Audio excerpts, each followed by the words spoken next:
ഇന്നെന്നാ പരിപാടി എന്നറിയാവോ? നമുക്കിന്ന് നമ്മുടെ പറമ്പിൽ നിന്ന് കാച്ചിക്ക പറിക്കാവേ.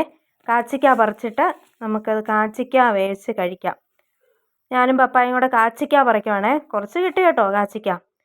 നല്ല വിഷമില്ലാത്ത നല്ല സൂപ്പർ കാച്ചിക്കയാണ്. നമ്മൾ കാച്ചിക്ക പറിച്ചുകൊണ്ട് വരുവാണ്. കാച്ചിക്ക എന്നിട്ട് നന്നായിട്ട് കഴുകണം.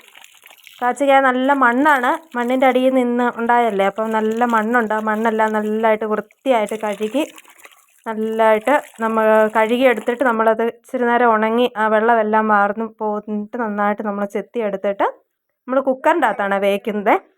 കുക്കറിൻ്റെ അകത്ത് ഒരു 2 വിസിൽ, 2 3 വിസിൽ മതി. 2 വിസിൽ മതി, 2 വിസിൽ. അപ്പോൾ അതവിടെ ഇരുന്ന് വേകട്ടെ.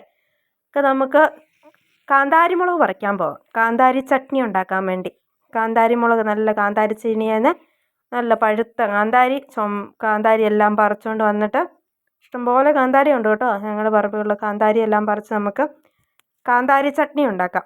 കാന്താരി ഉണ്ടാക്കുമ്പോൾ ചെറിയൊരു വെളുത്തുള്ളിയും കൂടെ ഇടണേ. അപ്പോൾ നല്ല ടേസ്റ്റാണ് കാന്താരിക്ക്. അപ്പോൾ കാന്താരി ഉണ്ടാക്കിയിട്ട് ഒരു ശകലം പച്ച വെളിച്ചെണ്ണയും കൂടെ ഒഴിച്ച് നല്ല സൂപ്പർ കാന്താരി ഉണ്ടാക്കി വെച്ചേക്കാം. എന്നിട്ട് പിന്നെ നമ്മൾ കാച്ചിക്ക വെന്തിട്ടുണ്ട്. കാച്ചിക്കായും കാന്താരി ചട്നിയും കൂടെ എടുത്ത് കാന്താരി ചട്നിക്കകത്ത് കാച്ചിക്ക ഒരു കഷ്ണം ഒരു ചെറുതായിട്ട് ഇങ്ങനെ മുറിച്ച്, നന്നായിട്ട് വെന്തിട്ടുണ്ട് കേട്ടോ. മുളകിൻ്റെ അകത്ത് മുക്കിയിട്ട് മീനുണ്ടെങ്കിൽ മീനും കൂടെ എടുക്കാം. മീനിൻ്റെ അകത്ത്, മീൻ ചാറിൻ്റെ അകത്തും കൂടെ മുക്കി നല്ല ടേസ്റ്റാണ് കേട്ടോ. നല്ല സൂപ്പർ ടേസ്റ്റാണ്. അങ്ങനെ കാച്ചിക്കായും കാന്താരി ചട്നി സൂപ്പർ ടേസ്റ്റാണ് കേട്ടോ.